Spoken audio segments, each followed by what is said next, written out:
Welcome to part 2 of 11 competition preparation tips. Part 1 is already uploaded and that will be linked at the end of the video. Doesn't matter what order you watch them in, so please get ready to watch part 2. And remember, if you're looking for some online coaching from a friendly face, my details are in the description. And it doesn't matter if it's your first month of doing archery or whether you're trying to be a world champion, I believe I can help you.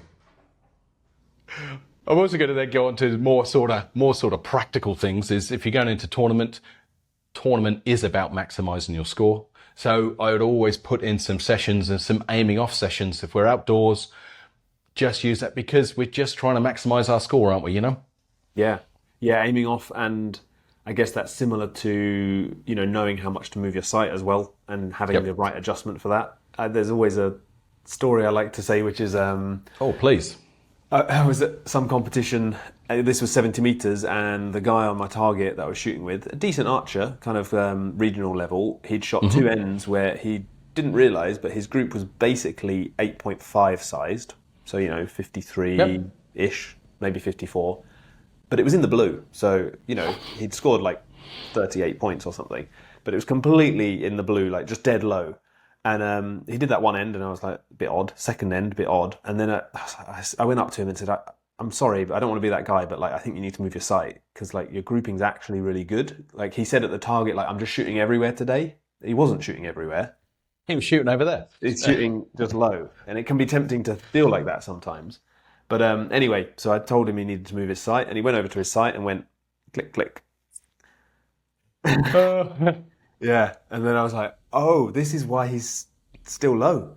This makes sense now. So knowing how much to move your sight, and a clue to everyone watching, it's not 2 clicks for that amount. It's probably more like 5 turns. 50 clicks. Yeah, exactly. Knowing that I think is really important as well. I think that makes perfect sense. Now, and talking about the sight, talking about equipment, I'm going to go on to that as being quite a practical bit of advice. But before you go to the tournament, check your equipment, and typically speaking, particularly nocks, fletchings. Nocks, if there's one cheap bit of equipment that can have such an impact on your score, and that is a nock with a small dent in it that is just always going to go 30 centimeters to the left at 70 meters, no matter what you do. Checking your nocks, checking your fletchings. There's no better way to get a head start on any tournament, is there?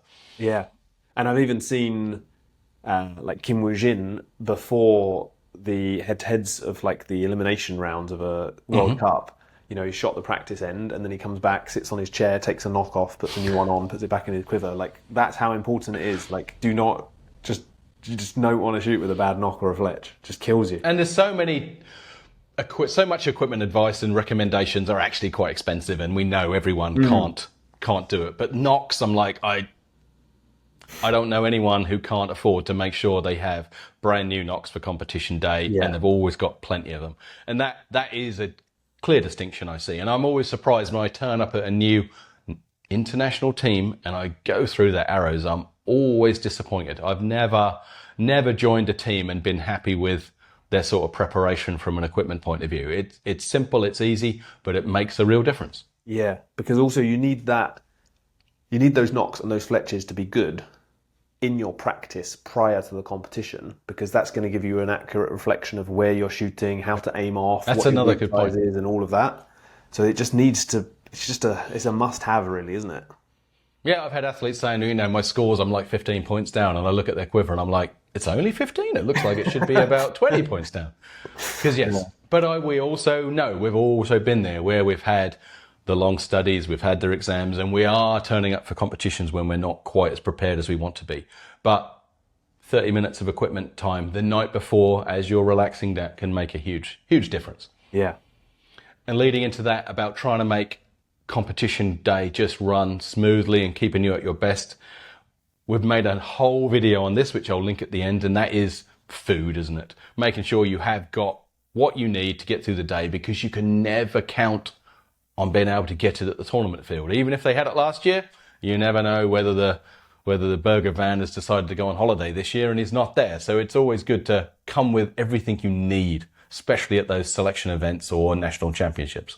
Yeah, plenty of food, plenty of water as well, especially if it's hot. Definitely really, really important. Yeah, it's an easy one to get wrong, but like I say, we've got a whole video covering that. It'll be linked at the end there. And now I'm going to go for a real sort of boring coaching practical one. Study the schedule. Best example I can give to this, I asked World Archery once at a World Cup, just out of interest, how many matches do people miss?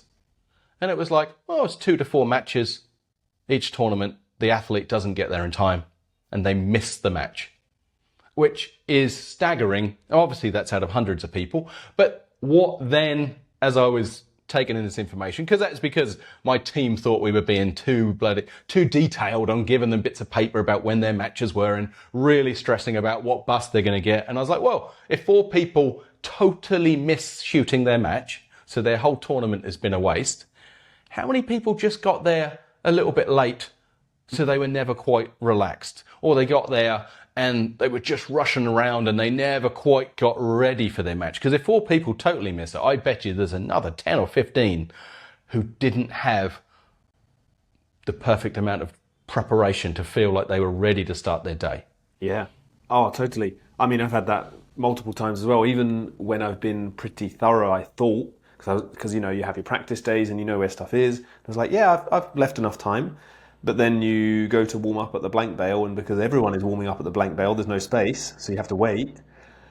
And then by the time you wait and then shoot, then you can't collect your arrows. That's always the one that gets you caught out, because you need to get your arrows out of the target. If you can leave your coach behind to pull your arrows, and that is the little chances where a coach can make a difference. It's like, you go over to the competition field, I'll bring your arrows over. Little things like that can make such a difference. Because I remember the third tournament I went to was a World Indoor Championships, and we just spent too long in the practice hall. So we got to the tournament all in good time, but we just probably had 1 or 2 ends too long in the practice hall. So then when we come to the competition hall, there was just nowhere to put my bow, let alone my spare bow. And I never got comfortable and relaxed. And that whole qualifying round, I was just trying to find my quiet peace. And I now know I need to get to the competition field early. Yeah. Probably too early for most people, because I just want to feel like I've got my space, I know where my bow is, I feel comfortable, I've got a seat.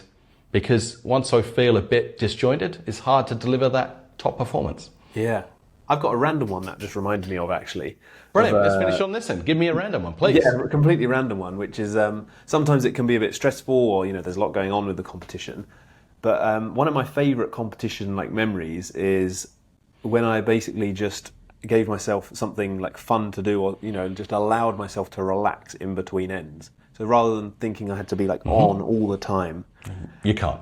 Just having exactly. So having something that you enjoy and like doing. So for this competition in particular, it was a nice sunny day, pretty rare in the UK. So that's the first thing. But I remember just every end, I'd finished. It was a selection event. I'd finished the end, put my headphones on, sit in the chair, listening to Red Hot Chili Peppers, and just watching other people shoot. And it was just an excellent, brilliant, summer's day with great music, and you're just able to relax and sit down. And I really like music, but it's not often I got the chance to just sit down and listen to music. Normally you're doing other things. So for you, that's not going to be Red Hot Chili Peppers probably, for everyone that's watching, but it might be reading a book, playing Sudoku, whatever it is, but something that you can just chill. I love a bit of solitaire. That's me, okay? Yeah, there we go. So please, I hope these tips are useful, and I'm sure many of you probably do some of them. Do you do most of them? Do you do all of them? Let me know in the comments. What is it that enables you to deliver your best in competition? And we'll see you again soon. Thank you for watching part 2.